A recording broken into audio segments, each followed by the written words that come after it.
saya Novia Yunanda, SPD MPD. Saya merupakan dosen program studi Ilmu Pertanian, Fakultas Sains Pertanian dan Peternakan di Universitas Islam Kebangsaan Indonesia. Penetapan saya sebagai dosen tetap di UNIKI sesuai dengan SK nomor 114 garing SK garing GKB garing 11 garing 2021 yang disahkan oleh Ketua Yayasan Kebangsaan Biren pada tanggal 1 November 2021 sampai sekarang. Video ini dibuat untuk melengkapi syarat pengajuan sertifikasi dosen tahun 2025, yaitu pernyataan diri dosen dalam unjuk kerja Tridharma Perguruan Tinggi atau PDD UKT-PT dalam bidang pengajaran. Pada kesempatan ini, izinkan saya memaparkan mata kuliah yang saya ampu, yaitu Biologi Pertanian dengan bobot 3 SKS, yakni 2 SKS teori dan 1 SKS praktikum. Adapun deskripsi singkat mata kuliah Biologi Pertanian yaitu membahas konsep dasar biologi yang relevan dengan sistem pertanian. Kemudian termasuk struktur dan fungsi sel, genetika, fisiologi tumbuhan, mikroorganisme tanah, serta interaksi organisme hidup dengan lingkungan. Mata kuliah ini bertujuan untuk memberikan pemahaman biologis yang mendasar sebagai dasar ilmiah dalam pengelolaan tanaman, peningkatan hasil pertanian, dan keberlanjutan agroekosistem. Adapun capaian pembelajaran lulusan yang diharapkan adalah: yang pertama, mahasiswa mampu memahami dan menjelaskan konsep dasar biologi terkait struktur fungsi, klasifikasi, dan evolusi makhluk hidup, khususnya tumbuhan, serta hubungannya dengan sistem produksi pertanian. Yang kedua, mahasiswa mampu menerapkan prinsip biologi dalam analisis pertumbuhan tanaman, proses fotosintesis, dan adaptasi tumbuhan terhadap lingkungan, guna mendukung inovasi, budidaya, dan manajemen pertanian berkelanjutan. Yang ketiga, mahasiswa mampu mengidentifikasi, menganalisis, dan memecahkan permasalahan biologi dasar di bidang pertanian secara ilmiah, secara mampu berkomunikasi secara efektif dalam tim multidisiplin. Yang keempat, mahasiswa menunjukkan sikap ilmiah, jujur, peduli terhadap pelestarian lingkungan, dan bertanggung jawab dalam penerapan ilmu biologi dalam kegiatan pertanian dan konservasi sumber daya hayati. Selanjutnya, capaian pembelajaran mata kuliah yang diharapkan adalah: yang pertama, mahasiswa mampu menjelaskan konsep biologi secara umum. Yang kedua, mahasiswa mampu mendeskripsikan keanekaragaman hayati, klasifikasi, beserta identifikasinya. Yang ketiga, mahasiswa mampu menjelaskan tentang sel dan jaringan tumbuhan. Yang keempat, mahasiswa mampu memahami konsep metabolisme. Yang kelima, mahasiswa mampu menguasai kingdom Plantae dan pengelompokannya. Dan yang keenam, mahasiswa mampu merumuskan konsep genetik sifat menurun tanaman. Yang ketujuh, mahasiswa mampu mengetahui konsep ilmu ekologi dalam kehidupan. Pelaksanaan yang saya lakukan pada pertemuan ke-9 adalah menjelaskan tentang kingdom Plantae, ketepatan dan kesesuaian dalam mengklasifikasikan kingdom Plantae. Mata kuliah Biologi Pertanian merupakan mata kuliah wajib yang berbobot 3 SKS yang berada pada semester ganjil dengan total pertemuan sebanyak 16 kali, yang mana terdiri dari 14 kali perkuliahan, 1 kali ujian tengah semester, dan 1 kali ujian akhir semester. Adapun materi yang saya sampaikan adalah tentang kingdom Plantae.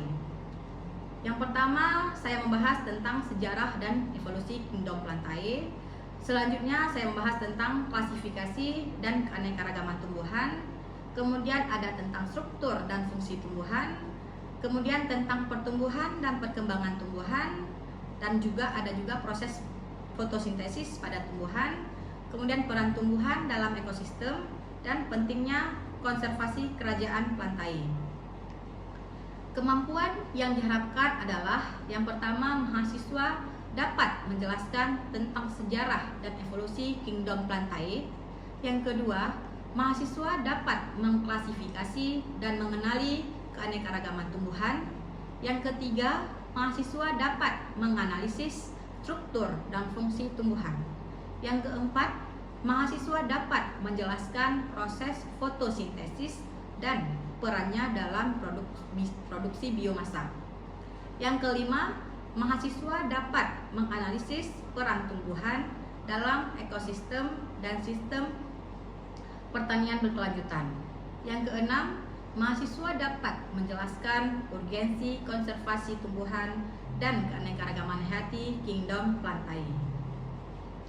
Saya memanfaatkan berbagai metode pembelajaran inovatif seperti project-based learning dan case-based learning, serta menggunakan media pembelajaran berbasis teknologi seperti LMS ataupun Learning Management System, video pembelajaran, dan presentasi interaktif.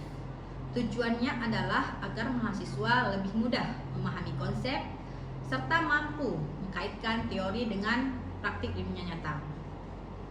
Selanjutnya, saya juga menerapkan DIA ataupun Delivery Interaction Assessment sebagai strategi untuk memastikan kegiatan berjalan secara efektif, partisipatif, dan berorientasi pada capaian pembelajaran.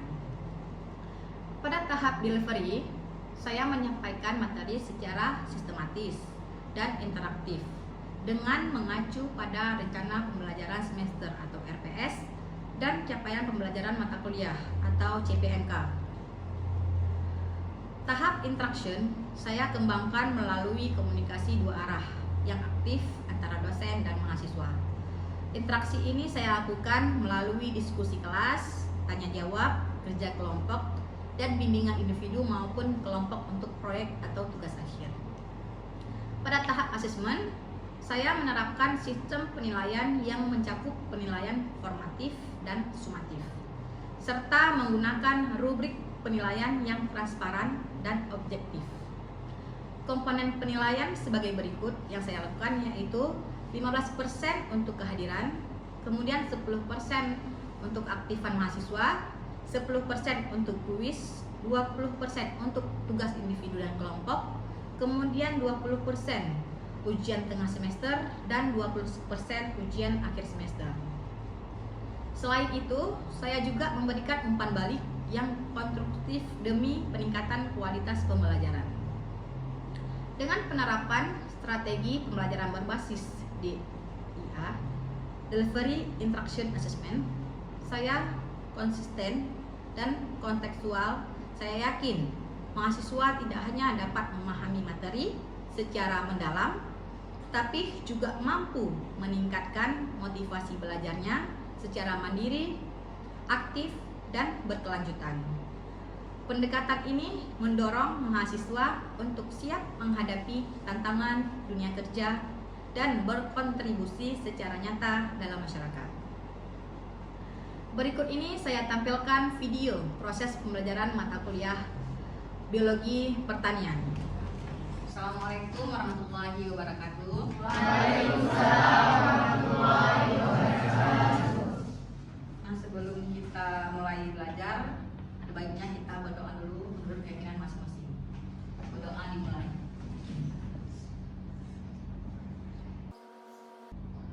Doa selesai. Nah, gimana kabarnya hari ini? Baik. Udah sarapan semuanya? Ya. Sehat semuanya kan? Sehat. Nah, hari ini kita masuk materi baru. Sebelum kita masuk lebih mendalam, jadi kita mengulang sedikit materi sebelumnya tentang apa, masih ingat kalian? Tentang apa? Fotosintesis. Nah, fotosintesis itu terjadi pada Tumbuhan. ya kan? Mau hijau tepatnya pada bagian Daun. daun. Nah, sekarang kita masuk ke materi plantae. Tapi sebentar, ibu absen dulu kalian ya.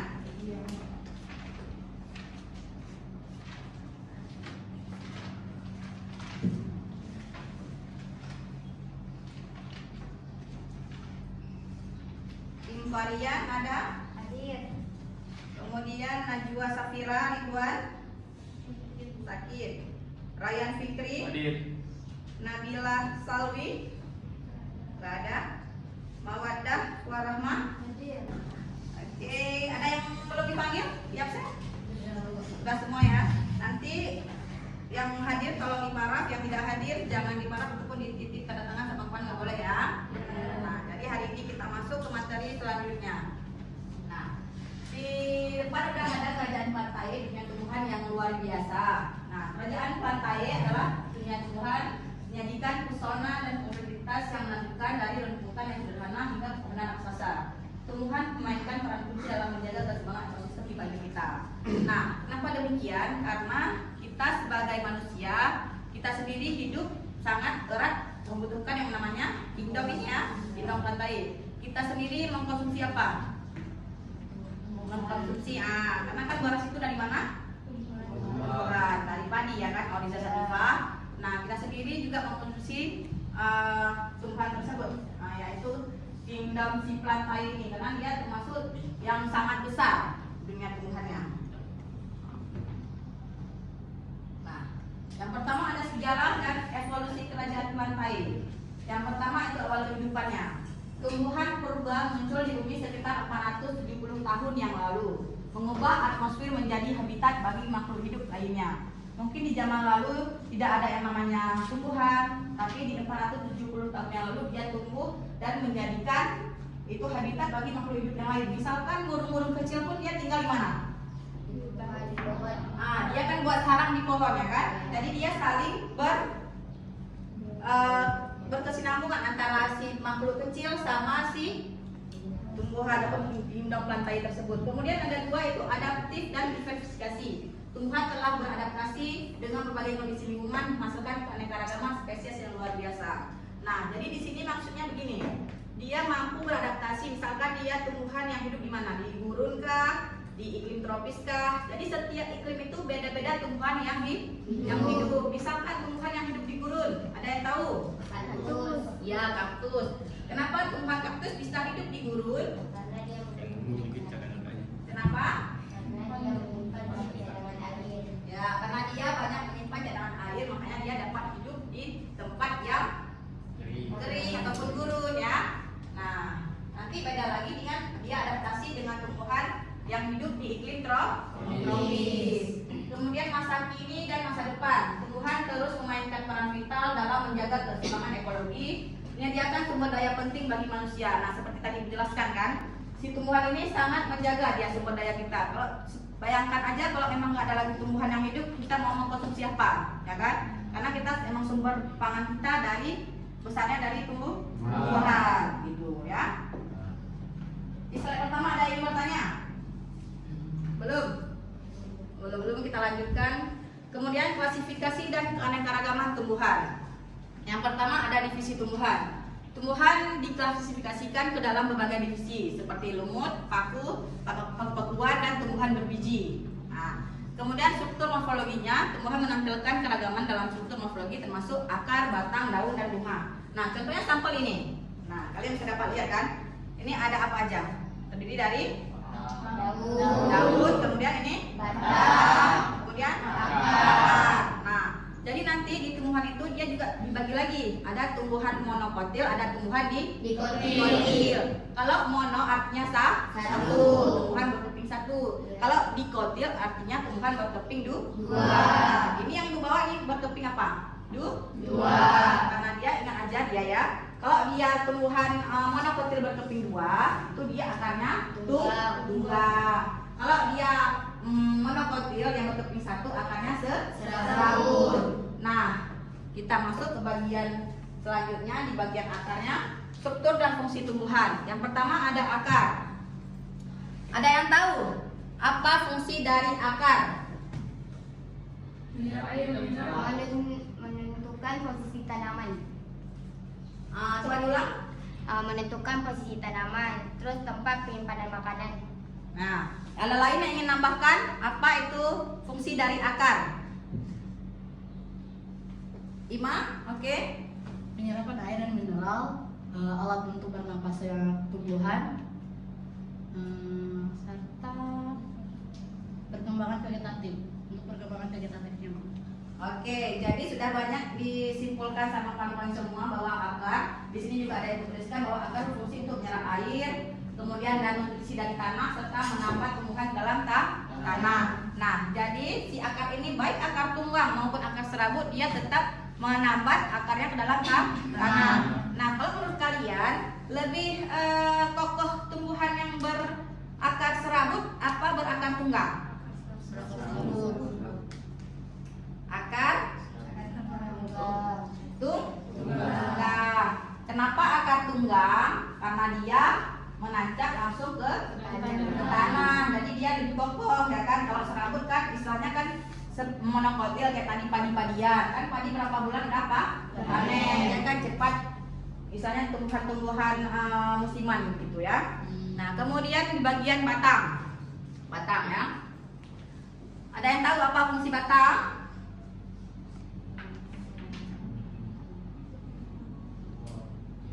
Untuk menempang dan mengangkut nutrisi dari akar ke daun. Oke, batang itu berfungsi untuk menopang dan mengangkut nutrisi dari akar ke daun. Nah, coba kita lihat, perhatikan ini batang. Setelah akar dia nancap ke tanah, ambil nutrisi dari tanah, kemudian dialirkan ke batang, dan di batang ke daun. Itulah dia fungsi batangnya ya. Kemudian dia untuk menopang juga. Kalau tidak ada batang, coba kalian bayangkan, bisa nggak tumbuhan hidup? Tak ada yang nopang ya kan? Nah, jadi dia memperkuat misalnya ya. Kemudian daun. Ada yang tahu apa fungsi daun bagi si tumbuhan? Sebagai alat fotosintesis. Sebagai Alat fotosintesis. alat fotosintesis. Karena kenapa di daun menjadi alat fotosintesis? Karena di bagian daun Mengandung klorofil. Oke, 5. Karena mengandung zat klorofil ya. Makanya di daun merupakan organ utama fotosintesis. Dia mengubah cahaya matahari, air dan karbon dioksida menjadi glukosa. Itu dia kerja daun ya. Makanya kenapa kita di kehidupan sehari-hari kita kalau kita duduk di bawah pohon di siang hari itu terasa sejuk. Kenapa sejuk? Karena tumbuhan lagi melakukan fotosintesis.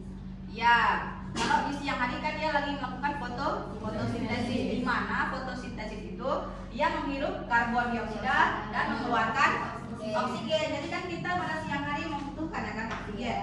Nah, terbalik dia waktu malam hari. Waktu malam hari kita tidak boleh yang namanya sering duduk di bawah pohon karena dia kalau di malam hari sama-sama dia juga membutuhkan ini. Jadi kita nanti berebut istilahnya oksigen sama si tumbuhan ya. Makanya tidak baik kalau malam hari itu duduk di bawah pohon. Kalau siang hari nggak apa-apa itu ya, dingin lagi adem karena dia juga mengeluarkan oksigen yang kita butuhkan ya kan.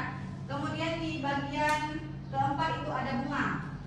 Ada yang tahu apa fungsi dari bunga? Sebagai alat reproduksi. Sebagai alat reproduksi, kemudian apa lagi? Penyerbukan. Terus Penghasil biji. penghasil biji, oke. Di bunga itu juga berperan ya kan, karena dia ada proses reproduksi di situ. Karena ada tumbuhan yang memang dengan bunga dia reproduksi, ada juga dengan tunas gitu ya. Nah, jadi dengan bunga ini dia berperan dalam proses reproduksi tumbuhan, menghasilkan buah dan biji untuk melestarikan spesies gitu. Karena ada sebagian bunga bisa dari bunganya aja udah kering kita tabur bisa langsung gitu kan. Gitu ya. Kemudian next. Oh, di sini ada pertanyaan tentang organ ini, akar, batang, daun dan bunga. Kira-kira ada pertanyaan? Apa sudah jelas? Jelas. Nah, kemudian pertumbuhan dan perkembangan tumbuhan. Yang pertama ada pengencabahan, yang kedua ada pertumbuhan vegetatif, yang ketiga ada pembungaan.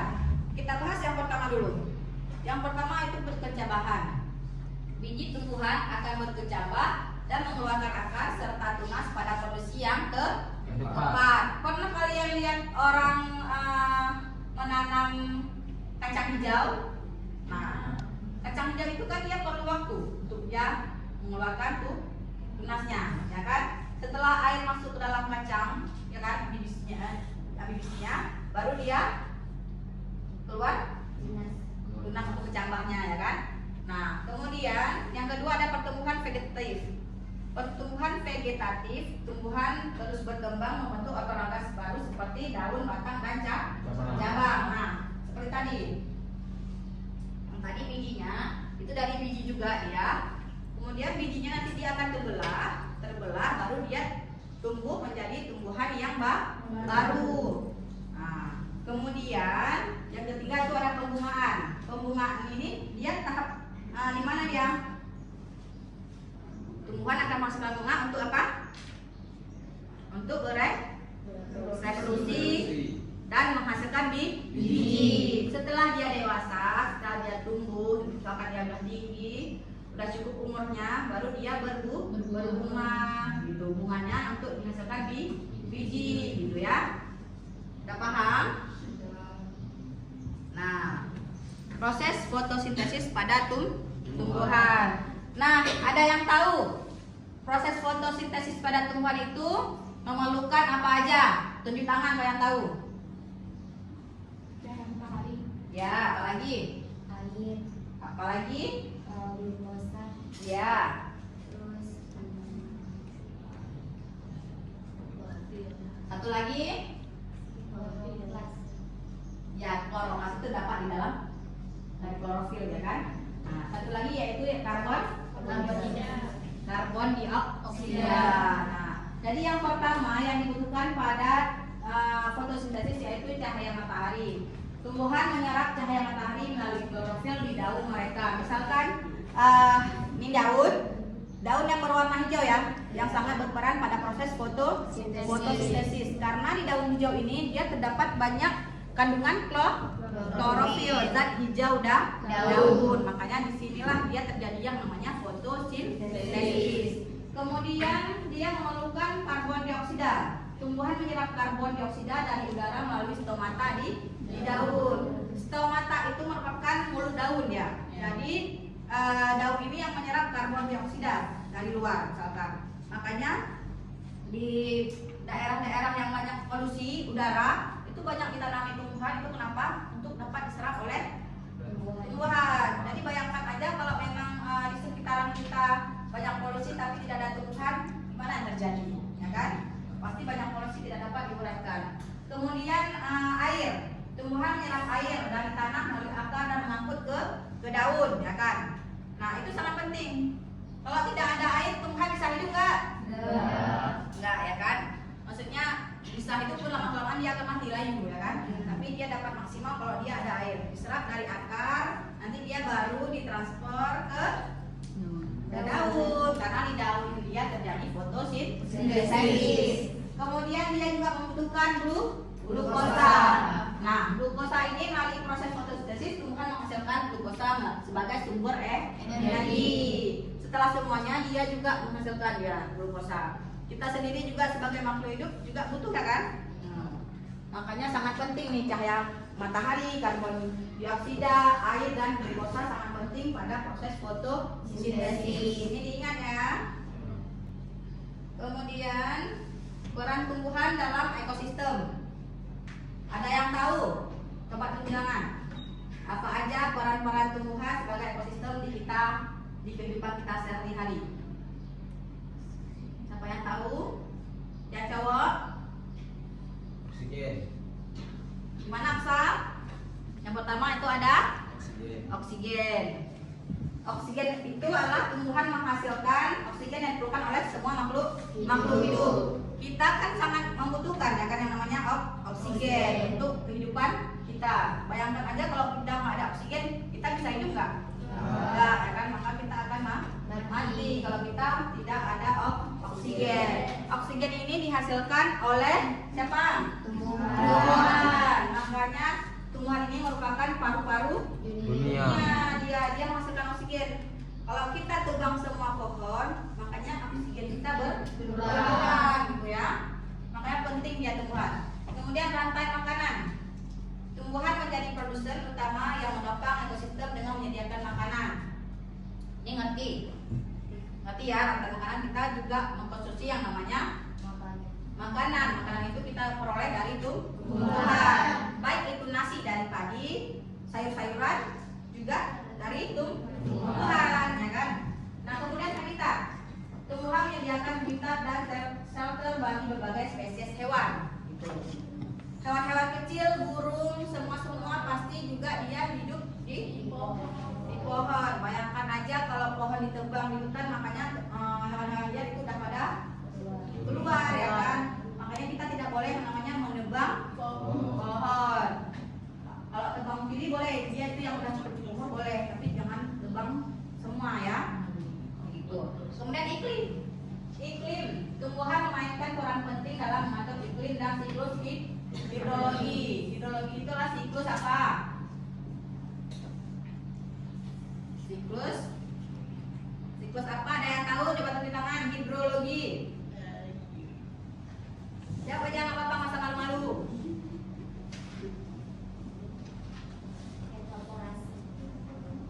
Hidrologi apa Ima? Siklus air, ya kan? Kenapa si tumbuhan ini memainkan peran itu di iklim? Karena kalau tidak ada tumbuhan, misalkan di musim kering, itu akan panjang ini akan kemarau, ya kan? Ya. Tapi kalau memang ada tumbuhan itu agak mengatur sedikit iklim kita. Gitu. Nah kemudian, pentingnya konservasi kerajaan pantai. Yang pertama, ada ancaman. Aktivitas manusia seperti deforestasi, polusi, dan perubahan iklim mengancam kelangsungan hidup tumbuhan. Ini maksudnya kita sebagai manusia jangan istilahnya, ini coba lihat di gambar, nggak boleh yang namanya menebang pohon, ya kan? Menebang pohon secara sembarangan itu nanti akan terjadi yang namanya perubahan iklim ataupun polusi, ya kan? Nah, jadi itu juga mengancam kelangsungan hidup tumbuhan. Tumbuhan lagi tumbuh, tiba-tiba udah ditebang, ya kan? Itu kan mengancam hidup dia. Kemudian yang kedua itu pentingnya pelestarian. Menjaga keanekaragaman hayati tumbuh sangat penting untuk menjaga keseimbangan ekosistem, ya. Yang ketiga itu ada aksi konservasi. Upaya konservasi seperti reboisasi dan pengelolaan lahan yang berkelanjutan sangat diperlukan. Reboisasi tahu? Reboisasi itu adalah penanaman kembali hutan yang gundul, hutan yang sudah tebang, ya. Nah, jadi kalian harus yang namanya menjaga kelestarian. Jangan sampai nanti kalian menebang tumbuhan-tumbuhan yang kita perlukan, ya kan? Nah, kemudian nanti di sesi selanjutnya, di minggu selanjutnya kita nanti akan membawa sampel tumbuhan-tumbuhan. Itu ada tumbuhan dari monokotil dan dikotil. Kita nanti akan masuk ke laboratorium untuk membuat herbarium dari tumbuhan-tumbuhan yang udah nanti kalian identifikasi di lab, ya, untuk minggu depan. Oke, lebih dan kurang hari ini Ibu mohon maaf. Wassalamualaikum warahmatullahi wabarakatuh. Waalaikumsalam warahmatullahi wabarakatuh.